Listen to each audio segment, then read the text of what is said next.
wa ma min dabbah fil ardi, tidak ada satupun dari yang melata ini fil ardi, di atas bumi ini, illa 'ala Allah rizquha, kecuali atas Allah lah tanggungannya, rezeki. Jadi rezeki kita ini sudah dituliskan Allah. Tinggal kita menjalankan ikhtiar. Kita kan tak tahu rezeki esok itu apa.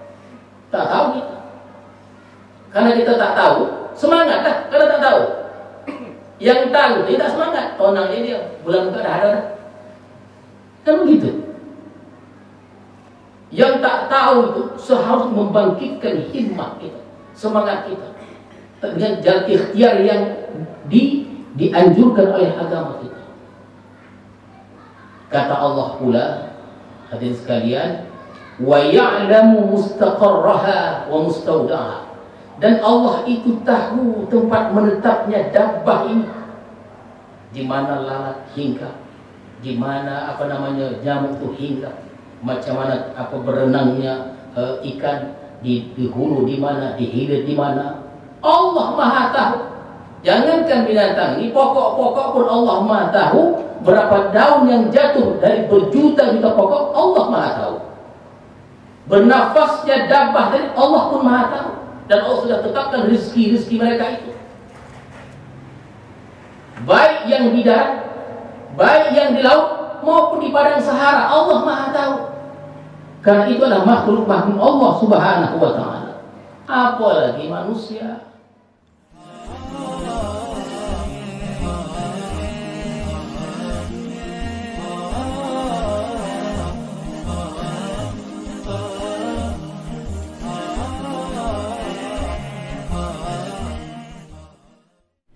Bismillahirrahmanirrahim. Assalamualaikum warahmatullahi wabarakatuh.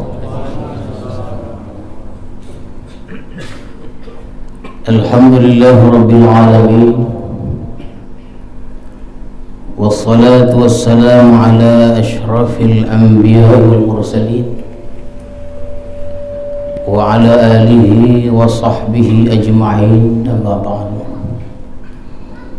Tuan-tuan para khalifah, hadirin hadirat, serta para tetamu sekalian, marilah kita bersyukur kepada Allah Subhanahu wa ta'ala di atas limpahan rahmat dan hidayahnya. Pada malam hari ini kita dapat bertemu kembali, berkumpul di madrasah ini untuk meneruskan pengajian kita, kajian tafsir. Mudah-mudahan berhimpunnya kita pada malam hari ini mendapat ridha dan rahmat dari Allah Subhanahu wa ta'ala. Salawat dan salam kita ucapkan dan kita sampaikan kepada Rasulullah sallallahu alaihi wasallam beserta keluarga, para sahabat dan para pengikut-pengikut beliau. Mudah-mudahan kita mendapat syafaat Rasulullah sallallahu alaihi wasallam. Segala amal ibadah kita diterima oleh Allah Subhanahu wa taala. Pada malam hari ini kita akan masuk ke surah Hud, dan kita akan mengawalinya ayat yang ke-6. Hud ini adalah surah yang ke-11, sedangkan ayatnya ada 162 ayat.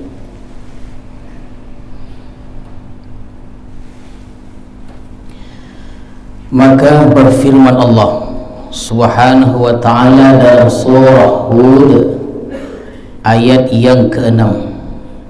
Kata Allah, Bismillahirrahmanirrahim, wa ma min dabbah fil ardi illa 'ala Allahi rizquha wa ya'lamu mustaqarraha wa mustawda'aha kullun fi kitabim mubin.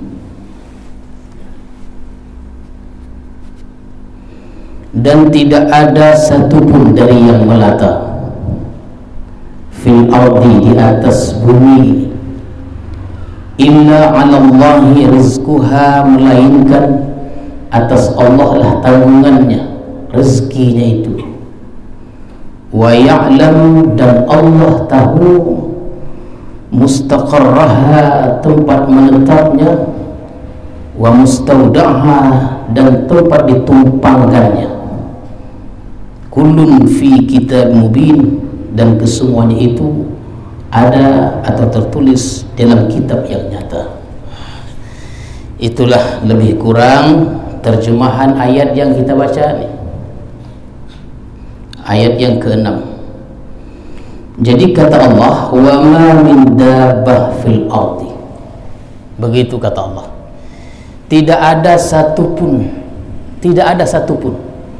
min dabbah, dari yang melata ini, tak ada satupun dari yang melata, fil ardi, di atas bumi ini, kata Allah, illa 'alallahi rizquha, melainkan atas Allah lah tanggungannya, rezekinya itu.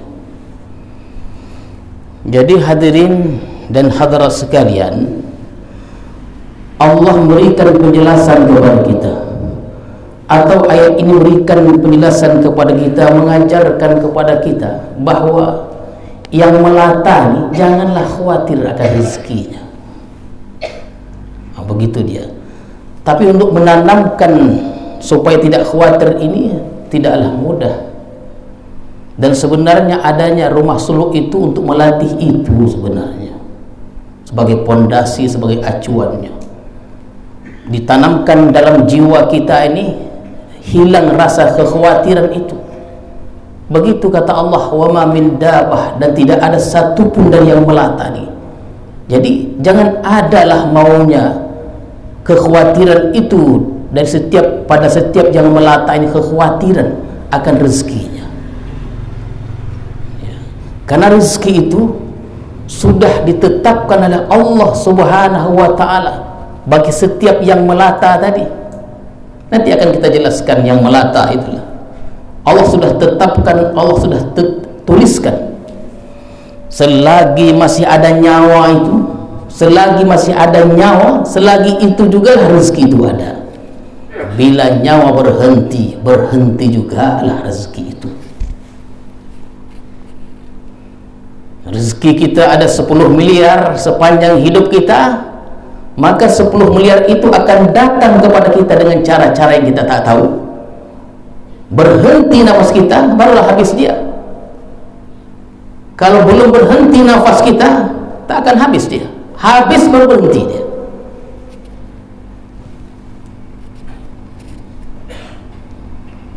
Jadi dalam ayat ini Allah menyebutkan dabbah. Dabbah itu adalah yang melata. Dan kita ini termasuk yang melata. Kita ini dabbah yang melata. Manusia itu termasuk dabbah yang melata, yang berjalan, yang merangkak, yang merayap, yang menjalar, itulah dabbah namanya. Yang berjalan, seluruh binatang yang berjalan dengan 4 kaki, dengan kaki banyak, bahkan ada yang lebih dari 100 kaki. Ada burung, ada nyamuk, ada lalat, ada lipas, dan lain-lain, termasuk termasuk ikan dan segala apa yang ada di laut, itu dikategorikan dabbah. Jadi tuan-tuan serta hadirin sekalian, dabbah ini yang kita sebutkan itu semuanya sudah ditetapkan Allah, sudah dituliskan Allah tentang rezeki-rezeki mereka itu. Begitu hebatnya Allah Subhanahu wa ta'ala. Contoh burung. Nah, burung ini dia. Kita payah menengok burung di dalamnya. Asal nampak ono panah. Tak sampai inggap. Kalau di Malaysia, burung gagak nih menutupi langit. Ada di Bangi namanya, Bangi Kajang itu. Kalau dah kita selepas asar itu, setelah asar kita berehat atau minum-minum situ, itu burung gagak tuh, dia hampir menutupi langit saking banyaknya. Kalau kita salah parkir mobil, habis. Kita tak tahu, kita parkir mobil tuh di bawah pokok, balik nanti putih semua di mobil tu.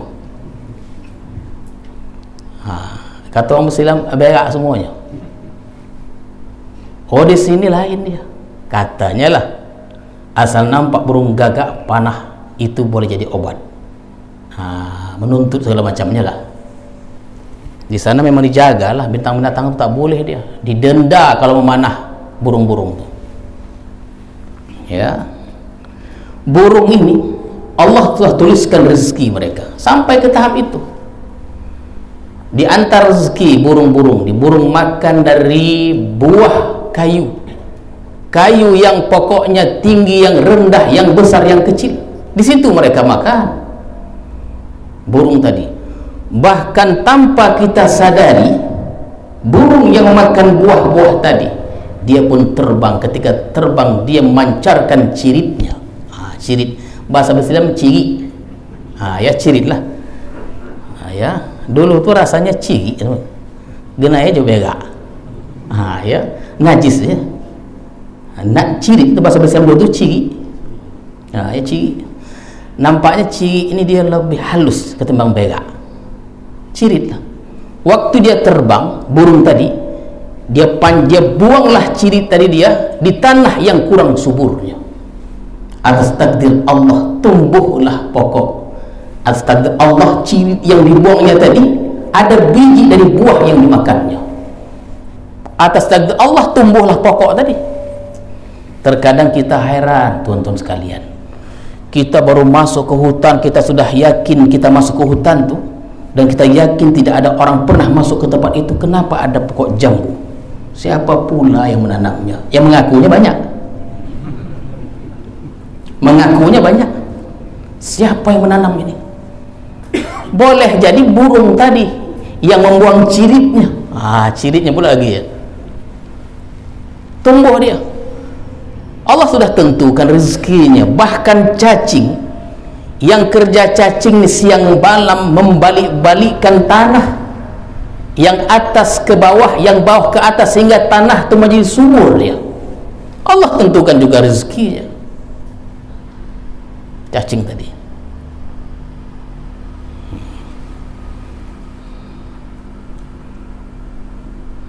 Ajaib memang. Wasamak, tentang ikan pula. Ikan pula ni.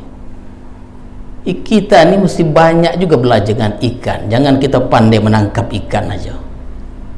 Ada hulu, ada hilir. Terkadang ikan yang kita cari itu sedang berenang menuju hilir, terkadang berpatah balik dia menuju hulu pula. Dari hulu ke hilir, terkadang balik dia dari hilir ke hulu. Ikan berenang tidak membawa bekal, tak ada di bawahnya apa-apa. Ikan berenang ke hulu dan ke hilir, tidak membawa bekal ikan tadi. Tapi ikan tu hidup dia. Tapi hidupnya ikan itu mungkin untuk ditangkap, untuk dimakan. Begitulah takdir yang Allah takdirkan pada ikan-ikan itu.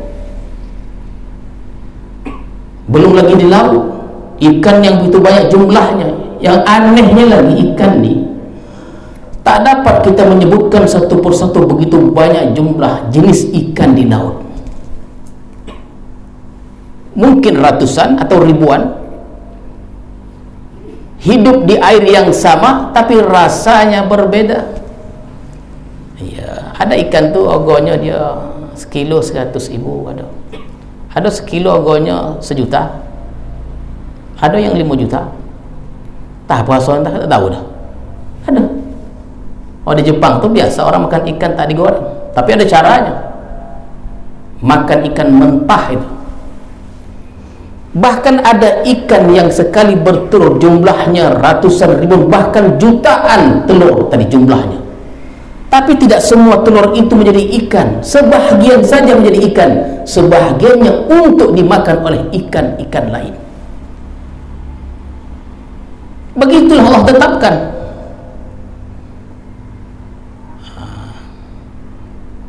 Teringat pula kita kolam ni. Kolam kita ada ikan tu kan. Itu namanya inisiatif, bagus ya. Rasa macam mana caranya perkembangan ikan tu baik dia. Jangan dimakan nasi, dimakan ikan badau aja.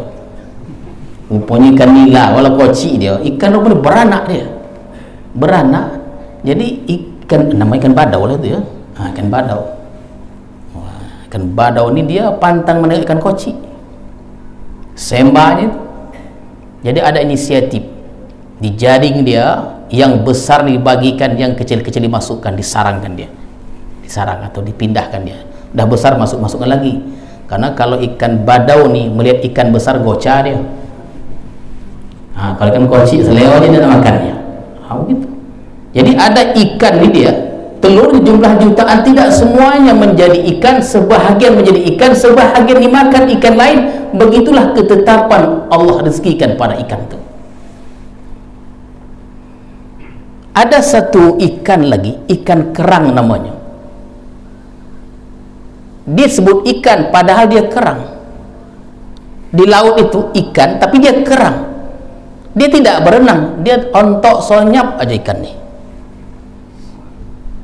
Tapi dia punya kekuatan aliran listrik. Tersentuh ikan lain mengelupuk, mati. Itulah rezeki dia. Jadi kata Allah Subhanahu wa taala, "Wa ma min dabah fil ardi illa 'ala Allah rizquha." Tidak ada satu pun yang melata tadi itu di atas bumi Allah ni illa 'ala Allah rizquha, melainkan atas Allah lah tanggungannya rezekinya itu. Ada kisah menarik, dan kisah ini pernah saya sampaikan pada 1-2 tahun yang lalu. Ketika seekor burung yang patah sayapnya itu, kita ingin membuktikan betapa rezeki Allah, kalau nyawa itu masih ada, rezeki itu akan sampai kepadanya. Jadi seorang murid tadi, dia berjalan menuju rumah tok guru aja. Di tengah perjalanan ditengoknya lah seekor burung yang jatuh dari pokok, yang patah sayapnya, tidak boleh terbang. Kenapa? Sayap yang satu sudah patah, tak mampu untuk terbang seperti burung-burung yang lain. Ditengoknya burung tu, kemudian dia melihat pula, waktu dia sampai ditengoknya burung-burung yang lain turun datang ke tempat burung yang patah sayap tadi, memberikan makan kepada burung tadi. Takjub dia. Jadi walaupun burung itu patah sayapnya, tapi tetap hidup. Kenapa bisa hidup?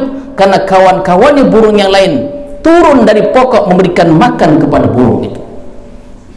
Burung. Terkadang kita kepada saudara kita tak peduli, kita biarkan dia dalam kelaparan. Sampai dia ke tempat guru tu, diceritakannya lah, "Wahai guruku, di dalam perjalanan aku ke tempat guru, kulihat burung yang patah sayapnya, dan ku tengok burung-burung yang lain, kawan-kawan yang turun dari pokok memberikan makan padanya. Aku ingin seperti burung yang patah itu, guruku. Tak payah aku bekerja, tapi aku makan." Nah, begitu dia. Kerja 1,000 tak kerja 500. Kerja tak kerja 1,500. Elok tak kerja lagi. Lebih banyak gajinya. Apa kata guru tadi? Jangan engkau seperti burung yang patah sayapnya itu, nak sodap aja. Jangan. Jadilah engkau seperti burung-burung yang beri makan kawannya itu. Message yang apa yang nak kita sampaikan adalah burung yang patah sayap, yang tidak mampu terbang, kalau belum sampai nyawa itu masih ada, Allah akan berikan rezeki pada dengan cara Allah Subhanahu wa taala. Itu tuan-tuan sekalian, berulang kali disampaikan khutbah tuan guru, bertahun-tahun disampaikan. Terkadang kita dengar, terkadang tidak kita dengar. Kenapa? Karena waktu khutbah itulah istirahat kita. Ini dia kan, begitu dia. Jam 7 dah berangkat dari rumah dah, jam 8 pergi kerja sebagai pegawai negeri atau sebagai peniaga, pedagang. Sebelum khutbah itu bekerja lagi, berencana lagi tidur atau khutbah, berencana. Ini khutbah nih, siapa khutbahnya kah? Nggak tahu juga dia siapa yang baca khutbah nih. Anak khutbah nanti ya, aku nanti istirahat khutbah nanti. Padahal khutbah itu penting. nampak yang begitu nampaknya.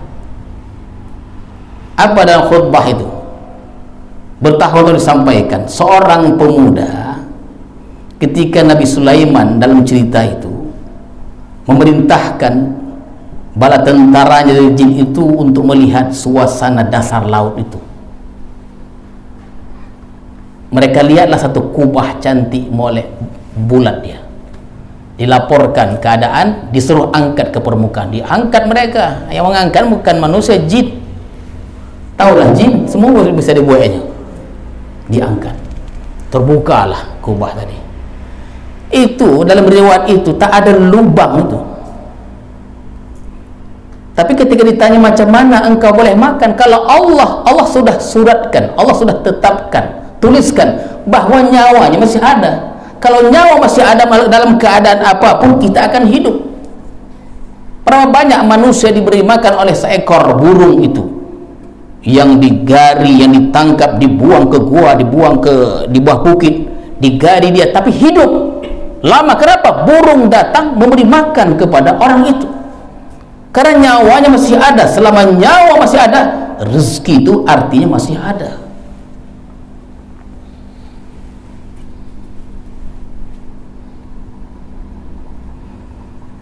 Ada satu perbincangan, nah ini dia perbincangan ini,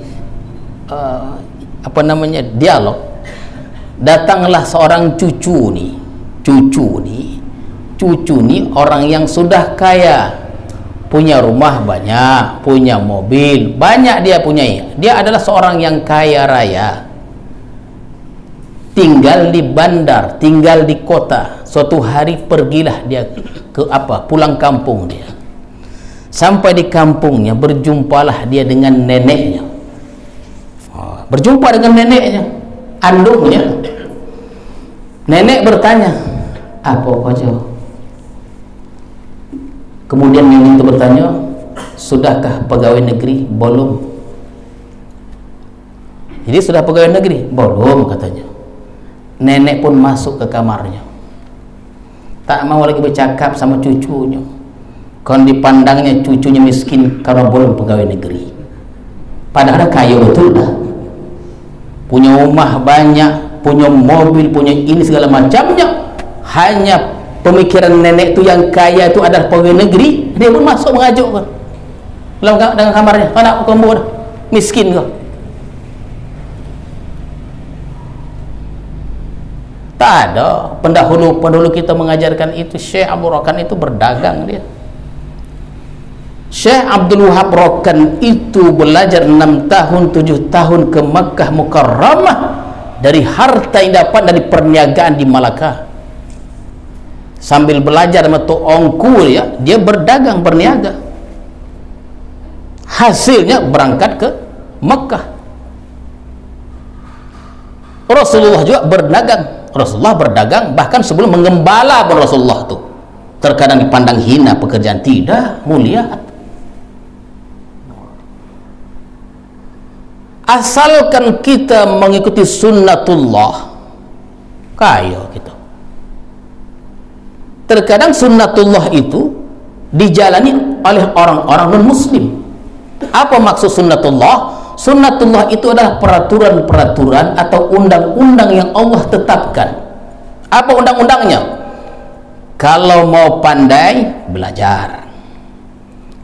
Kalau mau sehat, jaga kesehatan. Begitu ketetapannya. Walaupun terkadang dia tidak terjadi, itu ujian. Kalau mau kaya, berusaha. Nenek tadi itu, dia tidak tahu bahwa orang yang paling kaya di bumi Allah nih, bahkan di Indonesia lebih kecil skupnya, bukan pegawai negeri. Begitu dia. Tapi kita sudah terpahat dia begitu kok.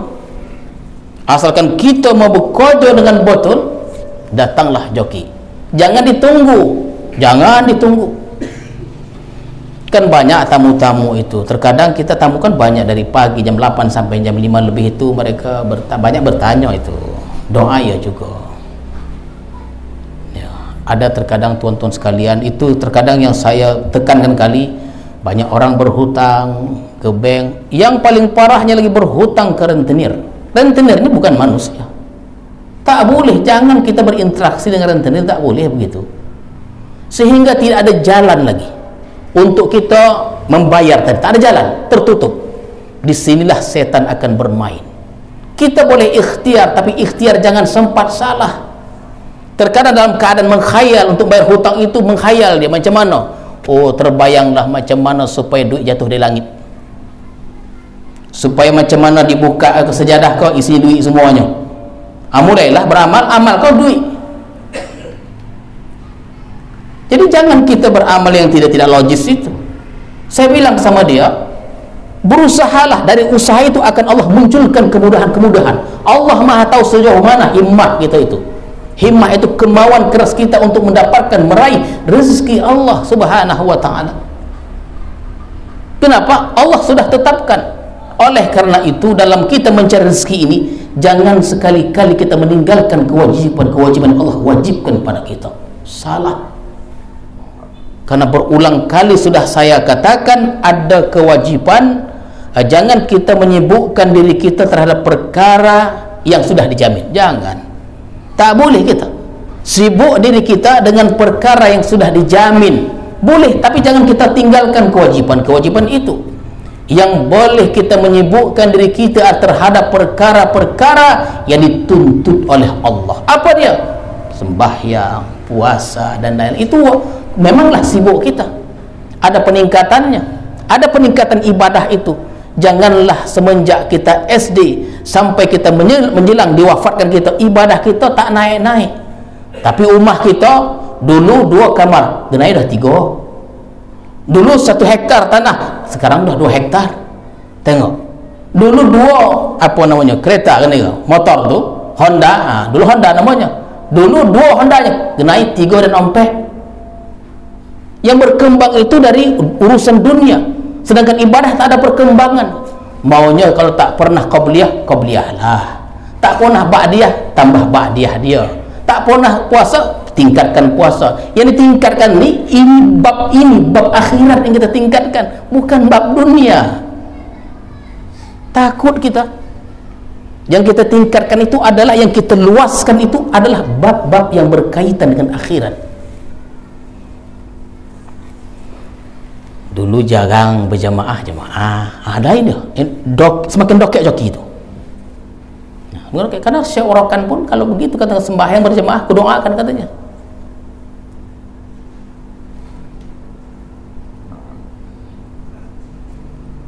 Jadi tuan-tuan serta hadirin sekalian, itulah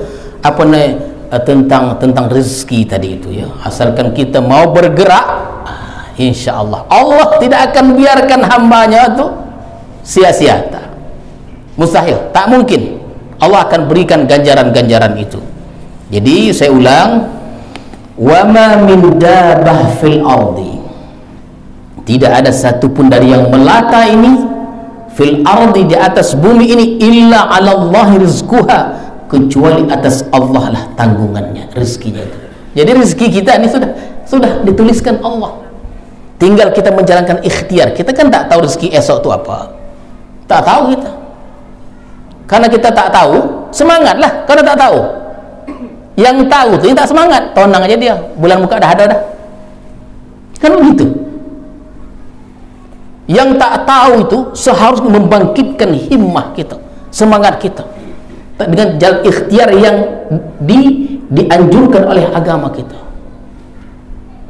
Kata Allah pula, hadirin sekalian, wa ya'lamu mustaqarraha wa mustaudaha, dan Allah itu tahu tempat menetapnya dabbah ini, di mana lalat hinggap, di mana nyamuk tu hinggap, macam mana berenangnya ikan di hulu di mana, di hilir di mana.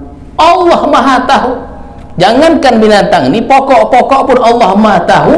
Berapa daun yang jatuh dari berjuta-juta pokok, Allah Maha tahu. Bernafasnya dabbah tadi, Allah pun Maha tahu. Dan Allah sudah tetapkan rezeki mereka itu, baik yang di darat, baik yang di laut, maupun di padang Sahara. Allah Maha tahu. karena itu adalah makhluk Allah Subhanahu wa ta'ala. Apalagi manusia, ya, apa namanya, mustaqarrah, tempat menetapnya, address lah, alamat. Kan malaikat maut salah alamat? Jangan. Di mana kita tinggal, berapa kali pun kita tinggal dan pindah, malaikat maut itu tahu di mana kita.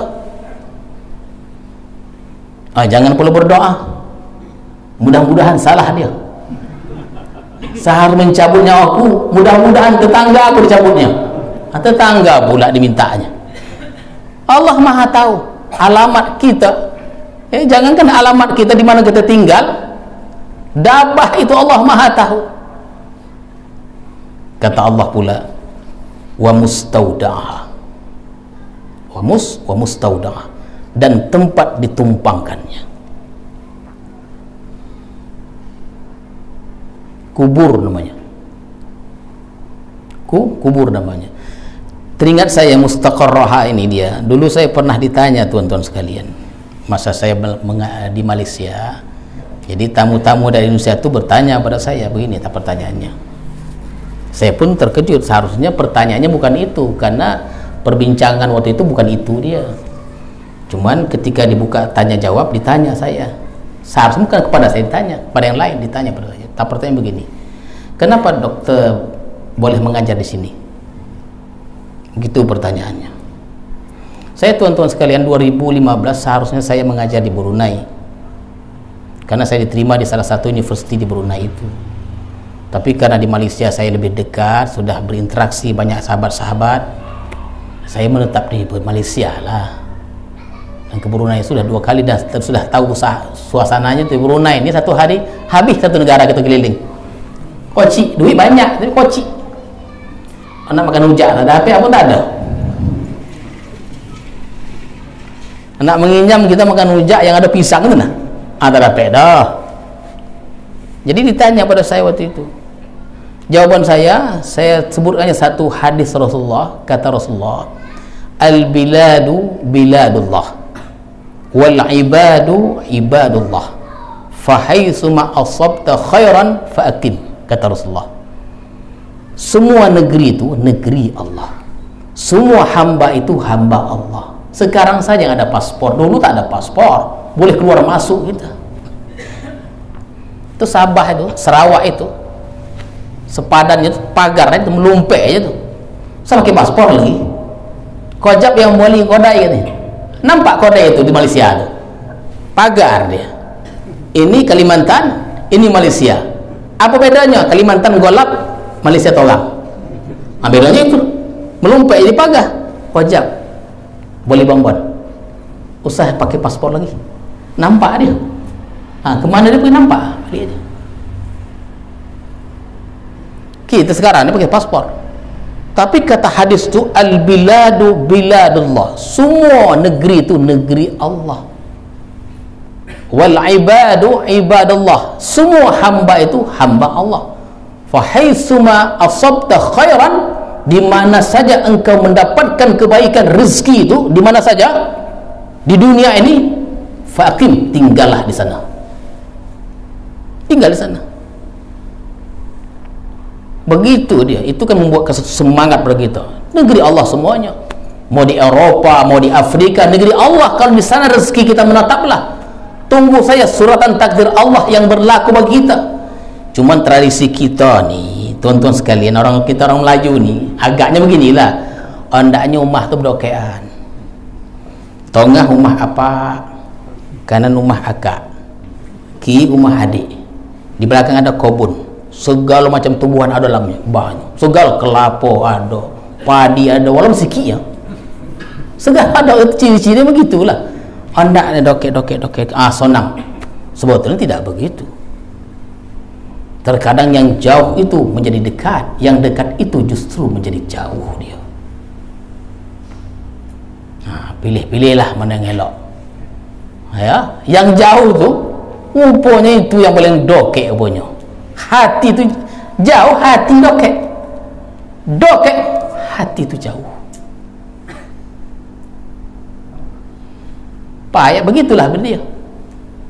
Kadang kita merenung kita. ya. Jadi itu mustaqarrah. Jawaban saya itulah dia. Itu takdir Allah. Kita sudah usaha untuk menyusun takdir Allah, lain dia. Lain dia. Mau dihantar juga ke seberang, ke sana akhirnya. Wa mustaudaha, dan tempat ditumpangkannya. Tempat ditumpangkan itu ditumpangkan arti tempat sementara, kubur. Kalau saya tidak salah, di Palestina itu tak ada nama kubur. Kenapa tak ada nama kubur? Karena dalam perspektif mereka ni, dalam pandang mereka ni, tak ada orang mati. Sampai orang ditanam itu bukan mati namanya, hidup juga. Cuma berpisah antara ruh dan jasad nih, disebut mati, tapi tidak mati. Dan kita sebagai orang Islam jangan menyangka kita orang dalam kubur itu mati. Tidak. Kalau memilih-milih tapi kubur boleh, tak apa-apa. Pilihlah, disolik tiang tu boleh.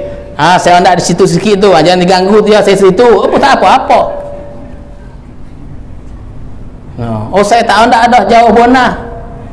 Kubur ni dia bukan dekat jauhnya. Yang menentukan kita dalam kubur itu adalah amal kita. Memanglah kubur ini dia ada juga kiasan ke kehidupan dunia ini. Banyak juga orang tuan-tuan sekali ingin ditumpangkan di situ dia. Kenapa? Karena akan ditumpangkan di situ banyak orang-orang soleh. Orang soleh ini dia bawanya sonyap aja. Tapi kalau ditumpangkan di kubur yang tak tentu halal, yang dimasukkan di situ, yang penjahat di situ segala macam, yang kena pukul ya, terganggu dia. Tak tolak dari kubur tu. Dia minta kono tak dipukul, tapi hontaman di sebelah itu terdongah dia. Tahu ndak aku situ dah. Aku ndak situ juga nya. Tunjuk mula tu belakang makam. Macam di dunia ini tuan-tuan sekalian, itu ada disebutkan Rasulullah, kalau kita ingin kita mendirikan rumah, tengok jirannya. Wah, ya kata Rasulullah, tengok jirannya secara zahiriah. Memanglah kita rukun dalam rumah tangga kita, tapi yang sebelah ni asyik terdongak pocah aja golas tu. Tak tonang dia. Anak asyik menangis. Dia tak tahu nak tidur, terdongak pocah. Terdongak hentaman ini, hentaman itu. Tak tonang. Akhirnya setahun dua tahun tak tahan dia, pindahlah dia. Kawan tanya sama dia, kenapa tuan pindah? Tak tahan aku lagi dah ni. Tak tolak aku tu. Kenapa tak tolak? Mau usah tanya tu lagi tu. Tak tolak dia, pindah. Itu kata Rasulullah, tengok dulu jiran tu. Jadi tuan-tuan serta hadirin sekalian, di sini disebutkan selain rezeki, tempat ditempatkan kita, Allah juga sebutkan mustaudaah, tempat ditumpangkannya kita itu. Makanya dalam kita mencari rezeki itu hati-hatilah. Itu kan ada dalam firman Allah begini tuan-tuan sekalian. Inna ja'alna ma'alal ardi zinatan laha linabluhum ayyuhum ahsanu amala. Dalam surah Kahfi. Inna ja'alna ma'al ardi, kami telah jadikan di atas bumi ini zinah, perhiasan. Perhiasan ini dia barang yang elok. Yang tidak elok tidak bisa dijadikan perhiasan. Barang yang tidak elok, barang yang buruk bukan perhiasan. Yang bisa dijadikan perhiasan itu adalah barang-barang yang elok. Kopiah perhiasan. Apa yang kita pakai perhiasan. Jam tangan, kereta, mobil dan lain-lain itu perhiasan. Semuanya perhiasan. Ada yang nampak, ada yang tidak nampak. Digali baru nampak. Yang nampak yang saya sebutkan, digali dalam tanah, ada emas, ada perak, perunggu dan lain-lainnya, itu perhiasan semuanya. Tapi Allah dengan perhiasan Allah uji, ayyukum ahsanu amala, siapakah di antara kita yang baik amalnya. Di dalam mendapatkan perhiasan-perhiasan itu, contoh kita ada jam tangan, kan perhiasan, supaya kita berjalan dihiasi dengan jam tangan itu.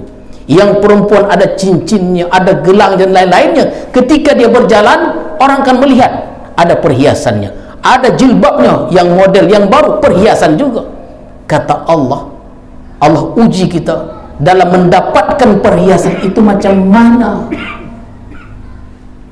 Pekerjaan itu juga perhiasan. Oh, siapa dia? Oh, jabatannya tinggi, perhiasan. Dia pun berjalan sudah lain. Kenapa? Ada jawatan yang tinggi, jabatan tinggi dia. Dan di kampung itu tidak ada jabatan yang lebih tinggi daripadanya, sehingga berjalan membuat dia berubah karakternya, jalannya, bicaranya, karena jabatan itu. Kenapa? Jabatan itu menjadi perhiasan, menjadi perbincangan. Oh, dia itu adalah hebat. Tapi mendapatkan jabatan itu, mendapatkan perhiasan-perhiasan itu, terkadang ada yang tidak dibenarkan, sehingga kita mendapatkan perhiasan tadi. Allah akan uji kita, dan itu akan dipertanggungjawabkan di hadapan Allah Subhanahu wa ta'ala. Nah, jadi kalau kita ingin mendapatkan perhiasan-perhiasan itu, elok-elok. Janganlah kita itu silau pandangan kita ketika kita melihat harta yang banyak, jabatan yang tinggi ketika kita orang biasa. Bekerja menjadi orang biasa itu lebih nyaman kalau itu diridhoi oleh Allah Subhanahu wa ta'ala. Oh, jangan ditanya, karena orang bertanya merendahkan gitu. Jangan pedulikan. Tak usah kita pedulikan. Kita ada Allah Subhanahu wa ta'ala. Nah, jadi tuan-tuan sekalian, dari rezeki itu, dari perhiasan yang saya sebutkan, nanti kita akan ditumpangkan nanti. Disitulah dia. Wa mustaudaha, ditumpangkan kita. Kenapa ditumpangkan? Karena kita tidak lama di situ, itu sementara saja. Utsman bin Affan asal disebut nama kubur, terdengar dia orang menyebut kubur, Utsman bin Affan pun menangis. Padahal malaikat pun, tuan-tuan sekalian, malu berjumpa Utsman bin Affan. Malaikat malu berjumpa dengan Utsman bin Affan karena abidnya beliau. Malu. Tapi Utsman bin Affan ni mendengar kubur menangis. Kita tengok tu, apa yang kita nak andalkan. Menengok kubur kau tiap hari, menengok kubur tiap hari dah. Oh, setiap hari mendengar meninggal kau, usah ditanya lagi. Itu Utsman bin Affan mendengar, menangis dia, takut. Kenapa? Karena tempat tumpangan itu adalah, kalau selamat di tempat tumpangan itu selamat di akhir nanti. Kalau tidak selamat, confirm, pasti tidak akan selamat. Menangislah dia, padahal amalnya banyak. Itu diantara makna, diantara tafsiran wa mustaudaha. Apa dia? Mustaudaha, ditumpangkan dia. Oleh karena itu, rizki yang kita cari mesti jalan yang elok, ikhtiar elok. Kenapa? Ketika kita ditumpangkan nanti, berhenti nyawa kita di nafas kita, berhentilah rezeki. Tak bernyawa lagi, meninggal kita, dimasukkanlah ke tempat tumpangan tadi. Tuan-tuan, puan-puan serta hadirin sekalian, ketika kita dimasukkan ke alam tumpangan tadi, kita tidak mati. Yang hancur itu badan kita, tapi roh kita tetap dia hidup. Walaupun badan kita sudah hancur lebur, menjadi tiang, menjadi batu bata, menjadi batu, siapa yang tahu? Diazab ruh kita, maka badan kita, gigi kita, rambut kita yang sudah bercampur bau dengan bangunan-bangunan itu menjadi batu bata, tiang, merasakan apa yang dirasakan oleh ruh kita tadi. Akidah kita begitu dia. Jangan katakan rahmat dan azab itu tidak ada dalam Quran. Ada, itu alam gaib, kita tak tahu. Sebagai orang beriman, kita wajib beriman akan adanya siksa kubur itu, di tempat ditumpangannya kita itu. Kalau bagus kita mencari rezeki Allah ni, baguslah kita dia alam kubur, di tempat tumpangan wa mustaudaha. Jadi tuan-tuan serta hadirin sekalian, kata Allah, kullun fi kitabim mubin. Kesemuanya itu yang saya ceritakan ini, lahir kita, pertumbuhan kita dari anak-anak, dewasa, tua, berhenti nafas kita, dimasukkan kita ke kubur dan lain-lain itu, kullun fi kitabim mubin. Semuanya sudah tertulis di kitab yang nyata, sudah tertulis. Tengok aja, ditengok aja. Nanti kita akan diperlihatkan itu nanti. Malu, mudah-mudahan kita tidak menjadi orang yang malu. Malu kita dengan rapor kita. Macam sekarang lah tuan-tuan, ketika kita SD, ketika kita SMP, ketika kita SMA, ya, ada raport kita, kata anak kita, Pak, mana raport apa dulu waktu SMA, waktu aliyah dulu, hilang, padahal ada, merah semuanya, merah, tak ada diandalkan. Tengok tu, itu baru perkara dunia. Mana raport apa?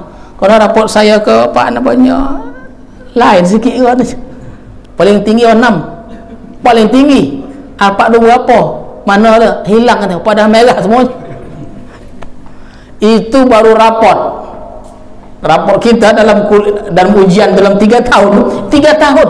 Tak berani kita menunjukkan kepada anak kita 3 tahun. Ini sepanjang hayat kita mau dipaparkan kepada kita. Nak kita tengok itu. Oh, tak bisa. Kita tengok juga. Kata Allah, kullun fi kitabim mubin. Semuanya sudah tertulis dalam kitab yang nyata. Maka berhati-hatilah kita dalam kita berbuat, beramal, mencari rezeki Allah Subhanahu wa taala. Karena rezeki ini dia sudah ditetapkan oleh Allah Subhanahu wa taala. Kita jangan takut ni ketakutan karena tak tahu kita. Allah sudah tetapkan. Nah, mungkin itu sajalah dulu ya tuan. Dari sambung tanggung. Ya dah nak apa azan sekejap lagi. Jadi hadirin dan hadirat sekalian, itulah di antara satu ayat juga malam ni ya, satu ayat saja, di antara keajaiban yang Allah ciptakan tentang rezeki ini, rezeki yang Allah berikan kepada hamba-hamba. Itu Nabi Sulaiman itu pernah, beliau itu bukan menantang, ingin dia mengambil alih tugas Allah. Tengok Nabi Sulaiman tu ingin mengambil alih tugas Allah. Apa katanya? Ya Allah, berikan aku satu hari memberi rezeki hamba-hambamu. Dia hendak memberi rezeki hamba-hamba Allah ni. Tak tolak dah. Apa yang tidak ada Nabi Sulaiman? Semuanya ada. Tak sampai berapa saat saja, rezeki, makanan-makanan yang disediakan oleh Nabi Sulaiman habis seketika. Apatah lagi nak beri rezeki makhluk-makhluk Allah, dabah tadi itu, yang banyak tadi, yang kecil-kecil tadi tuan-tuan sekalian. Jadi itu semua sudah dalam ketetapan Allah Subhanahu wa taala. Mudah-mudahan Allah tolong kita, Allah berikan kemudahan kepada kita untuk kita memberi rezeki Allah yang halal dan baik juga. Halal dan baik. Allah mudahkan segala urusan kita, sama ada kita rezeki dan beramal, dan semoga amal-amal ibadah kita diterima oleh Allah Subhanahu wa taala. Amin ya rabbal alamin. A'udzu billahi minasy syaithanir rajim. Bismillahirrahmanirrahim. Allahumma ij'al jam'ana hadza jam'an marhuma wa tafarruqana min ba'dihi tafarruqan ma'suma. Allahumma zidna ilma warzuqna fahma walhiqna bis salihin. Wa sallallahu ala sayyidina Muhammadin wa ala alihi wa sahbihi ajma'in. Subhana rabbika rabbil izzati amma yasifun wa salamun al mursalin walhamdulillahi rabbil alamin. Assalamualaikum warahmatullahi wabarakatuh.